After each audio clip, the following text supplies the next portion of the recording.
Hi guys, welcome to Tiger Nobel Podcast. I'm your host Ronick, and happy Wednesday, y'all.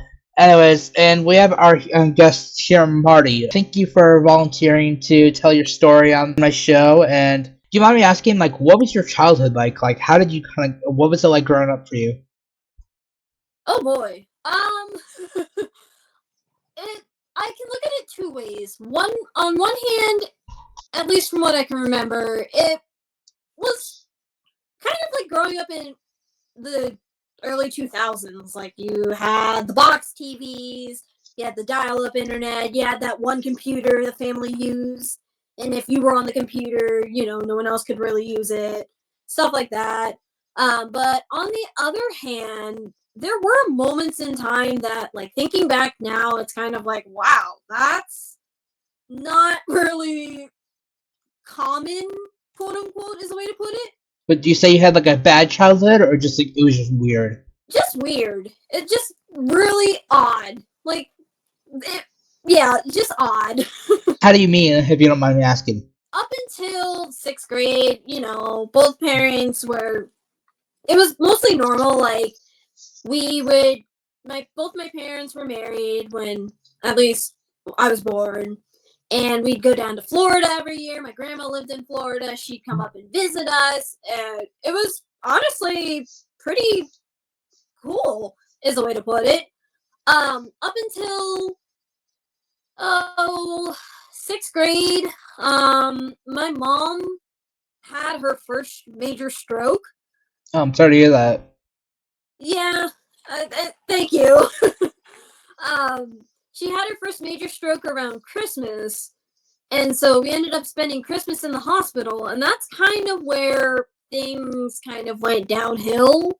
This all happened over the course of like 6 months too, and I was going into middle school too, so interesting time. So you were like 12, 13? Like, how old were you, would you say? I would say I was about 12 at this time. This was actually the first time I had been introduced to therapy. Like, our middle school had like a guidance counselor, and well, at the time I really didn't want to go because you're a middle schooler, you want to fit in with everybody. Like, getting called out of class every week is kind of embarrassing as a middle schooler, but like, and it got to a point where I was like, I didn't want to be known as the kid that got called out of class every week for some reason, so I just kept it quiet.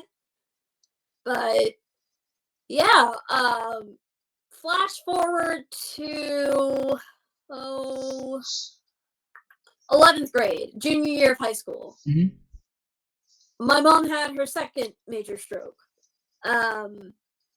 This was actually when both my parents and I came up to Maine, which is where I'm currently living, and she got sick. We ended up going back down one state to New Hampshire, and we stayed there for a week because, she wasn't fit to be able to drive back down to Philadelphia, which is where I'm born and raised. That happened, and while, again, it was kind of a rough time because I was known as that kid that kind of ended up getting called out of school. Mm-hmm. It really brought me a little closer to my mom because I kind of realized, like, wow, this was, like, I witnessed the entire thing happening from, like, beginning to end. So, excuse me. That's fine. I guess the good thing that came out of it was I fell in love with the state of Maine. Like, that's why I lived here for so long. I've lived up here since 2019. But I fell in love with the state, so I decided to move up here for school. COVID happened. We all kind of know how COVID happened, where... Of course, the lovely year. Yes, I literally had gone into my second semester of college, and when we got kicked off of campus, and I was like, this could not have happened at a worse time. Oh, how old are you? If you don't mind, I was like way young when it happened, so. I was 18 when it happened, and I was like, wow, this could not be real. Oh my gosh. Funny thing, I don't even remember COVID, so that's how young I was. Well, be glad, because it was, oh my gosh, things that were a thing during COVID, wild. Besides, like, mental issues, like, what were your parents like? Was your dad, like, a bad guy, would you say? Like, what relationship do you have with them? At first, was pretty much known as like daddy's girl. Like I loved my dad, and then I found out that he wasn't being faithful to my mom, and then it kind of turned into what it is now, where I call him occasionally, and while the conversations are kept short, like on one hand, I'm really glad to hear from him because that is my dad. Like as many issues as I have with my dad, like that's my dad. On the other hand, I'm very much I don't really like talking to him. Like he cheated on my disabled mother at the time, so it's something I can't really Forgive. Yeah, I can't really forgive it. You said you have dissociative identity disorder, which I know at least about it, so I know what you mean by that. So like, how many personalities do you have? At least the last time I counted, there were a total of 5 alters I've found out about. Including you? Including myself as Marty, there are 5 of us. Are you the like host, or like who? Like how does that roll? How does like the system work? I play the role as the host. I do most of the day-to-day things. Like I scheduled the meeting with you. I'm talking to you right now. I go out and I do my job, school, all that. I have another alter named Martha, and I'm still trying to figure out each person's role. But to me, Martha is more of that big sister / she took care of you type alter, where her personality is very much I will take care of you, but also I will give it to you straight and tell you honest things. How did you discover her? This actually happened back around Thanksgiving. I had saw someone in my family at Thanksgiving that I have a really bad history with, and someone in the back of my head, like it was about as clear as day, but no one was talking to me, said, "Go take your medication." So I went and took my medication. That was the start of the switching, as they call it, where I would go periods of time where I would not remember what I was saying, what I'm doing. It almost felt like I was watching myself from a third person, saying and hearing and doing these things that I have kind of no control over, even though I know it's just me. So I was told that there was a time when I was on the phone with my partner Josh when Martha introduced herself, because she kept referring to quote unquote herself as we, us, stuff like that. And then my partner Josh had asked, "Who are we?" And I believe he told me that she had introduced herself as Martha, even though she was like I was the one talking. I introduced myself as Martha. So that's how we kind of discovered that there were kind of more than one of us. What do you think of the trauma that caused? Because I believe isn't it a bunch of trauma like built up in one? That's how this disorder kind of explodes. At least from what I've been able to research, because I'm one of those people that like to research things. Same, yeah. At least from what I've researched, it's a lot of, like you said, a lot of trauma built upon each other during a very specific period of time when you're developing your personality. So what had happened to me was that I have a family member who I mentioned, and he lived in Florida at the time. I lived in Philadelphia. We had gone down to Florida to celebrate, I think, my cousin's wedding or something. There was a reason we were in Florida. I don't remember exactly why. But there was a time when we were at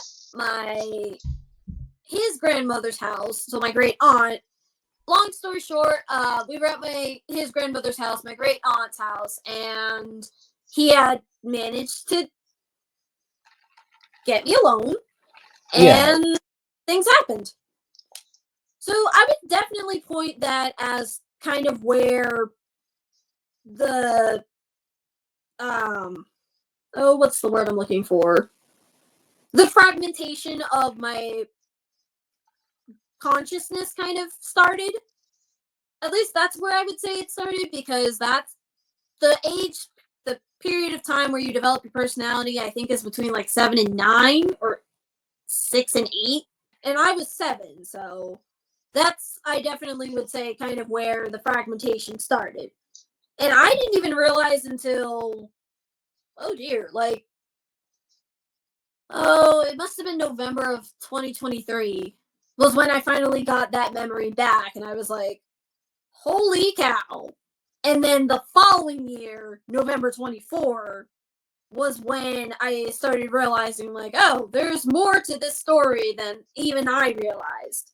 Certain points in time, I can point out where I was like, yeah, that probably was not me, Marty. Especially if I get upset at a situation. Like, I know people tend to black out, but I definitely feel like even the littlest things I kind of shut down a little bit and start acting in a way that I normally would not act in. Are you and your like system? I'm just gonna call it a system. Are you guys like a family in a sense, or are you guys just like a bunch of strangers hanging out? Because the two people I've interviewed who are a system, they all kind of say like they feel like a family a little bit, but they're mainly just strangers together. So I was wondering how you felt. I definitely feel like my system is a family, and the way that I've had it, my partner has explained it to me, and I'm like, yeah, I agree with that. Is like, we live in one big house, and say someone knocks at the door. It depends on who's answering that door. So I, Marty, could be answering the door, or Martha, my alter, could be answering the door, or someone else, another alter, could be answering the door. Like, it's how that happens, I don't know. It, at least right now, it's, to me, it's kind of random, but someone's always answering the door. Are you open about your diagnosis, or do you try to keep it shut? I try to keep it kind of quiet, just because I'm still trying to learn more about it. Like, I have no problem talking about it if I bring it up, but if someone, if it's someone that I don't know super well, that I know in my personal life, I'm kind of like, okay, yeah, I'm going to keep that to myself. But I've opened up to my partner about it. I've opened up to my best friend about it. I've opened up to my roommate about it. So slowly I'm tearing down those walls. There's a huge chunk of people who don't believe, like, oh my god, you're faking, and so, like stuff like that. Like, how do you are you worried that would ever happen? Like you said, you told a bunch of people so far. I mean, there will be people that will say, oh, you're faking it. Like, oh, this isn't real. Like, there will always be people like that, because there will always be doubters, no matter what it is in life. But I know for a fact, and I know for a fact that I have the people I care about that believe me, and I am still, as much as I'm still learning to believe myself in a way, but I do fully trust in that I'm not faking this. Do you think D.I.D is like a problem in your life, or do you think you're living like a semi-normal life? I would say I'm living a semi-normal life. Like, it does have its moments of issues, but for the most part, like, I'm still able to work my normal job. I still am able to interact with day-to-day life. Mm-hmm. There will be days where I just can't interact with day-to-day life, and I have to sit in my room and just dissociate and just let things happen. But there are days where I can go out and say, yeah, like, even if this does happen, like, I know how to handle it. Like, I won't break down. Like, I can handle it. How's your boyfriend? Like, how's your boyfriend and like just the people? Like, yeah, let's just talk about your boyfriend. How does he feel about like after you said like I'm assuming he believes you and everything. How does he feel about the situation?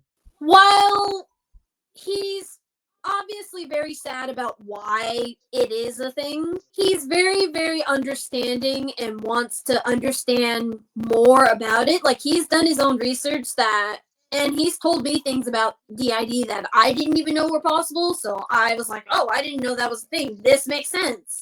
So he's very understanding of my condition.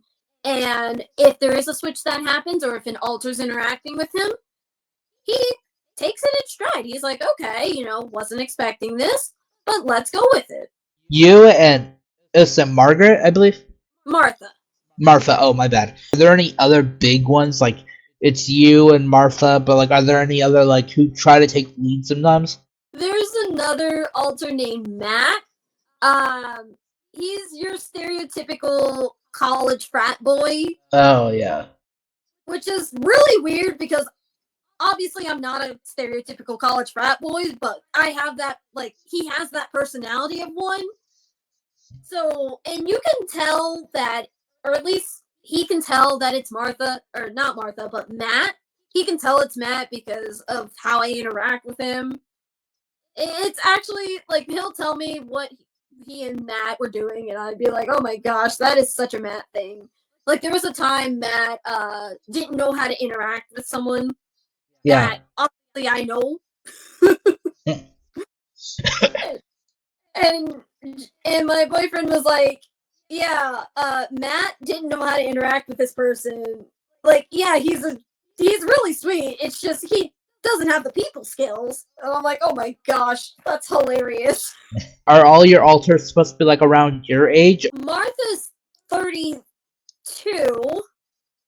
That fits. And Matt is 28. Mid 20s, late 20s, something like around there. Yep. Like, I'm turning 24 in a few months, so I'd be in my mid-20s. So it makes sense why we'd all be, like, around that age, if not older. You have a podcast, right? I want to do at least a little bit of, like, deep diving before I met you. You have a podcast, am I correct? Yeah, I actually I'm currently running one, and then I'm also working on one. What do you mean? So the one that's currently running is a true crimes. It's based in New England. And then the other podcast I'm working on is kind of like what we're doing now, where you're inviting the guests and you're just conversing with them about their life. So that's the two I'm working on right now. I don't know if I would fit into it, but if you ever want a guest, I'd be down to collaborate or something. Oh, absolutely. Have you had any guests on so far? Like, why murder mystery? Like, why murder mystery? Especially, why England? So, are you in England? I'm in. I live in Maine, so like I'm in the very, very top east corner of the United States. But I wanted to do something based in where I live, and apparently there's a lot of crime that occurs here. In Maine or England? I'm sorry. Oh, in Maine. Okay. New England is the region we live in. Like, the Midwest, West region, stuff like that. Kinda, yeah. I'm in, like, the top east corner, so there's, like, 7 states that make up the New England region, and I think the reason it's called that is because of the colonies. I don't know. But I decided to make apparently there's a lot of crime that occurs here because of its history.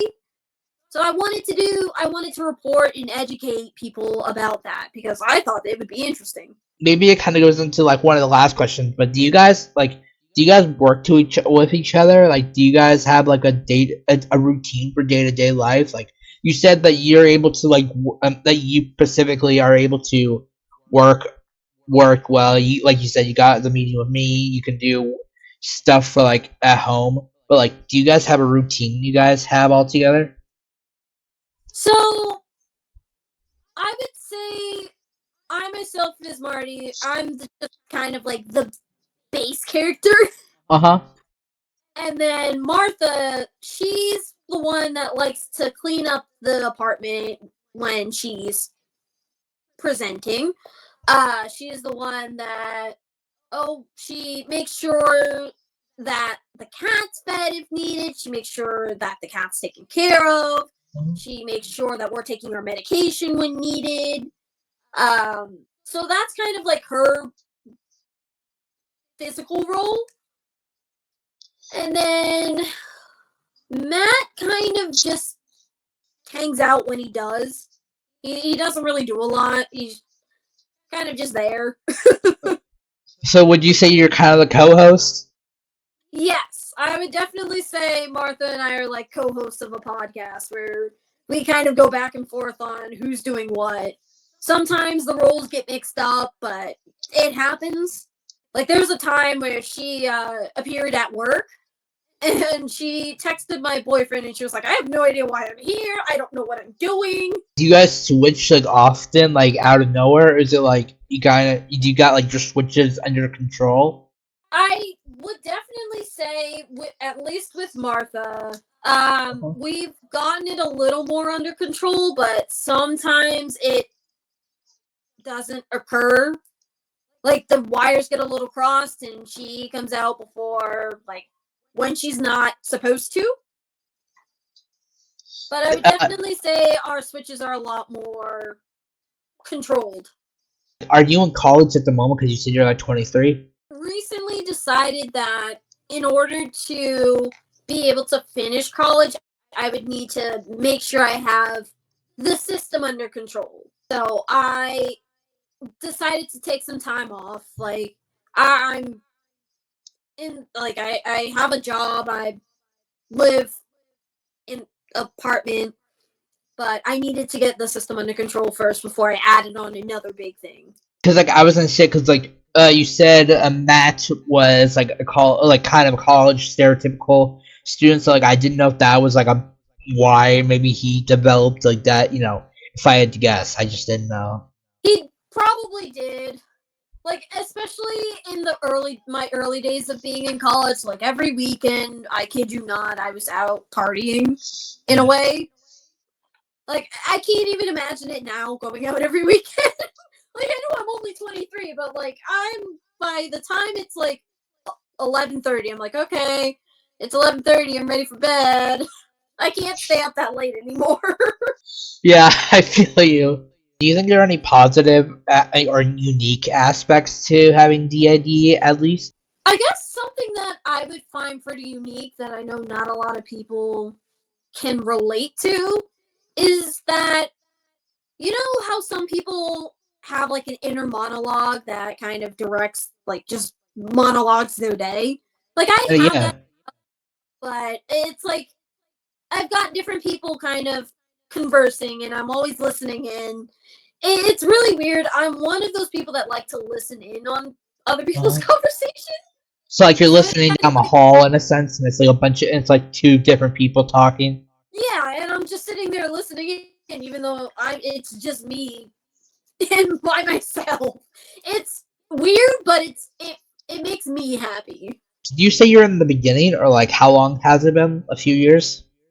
I would say since discovering the system, it's been about over 6 months, but I've done a ton of research into like why it's happened and how I can cope with it.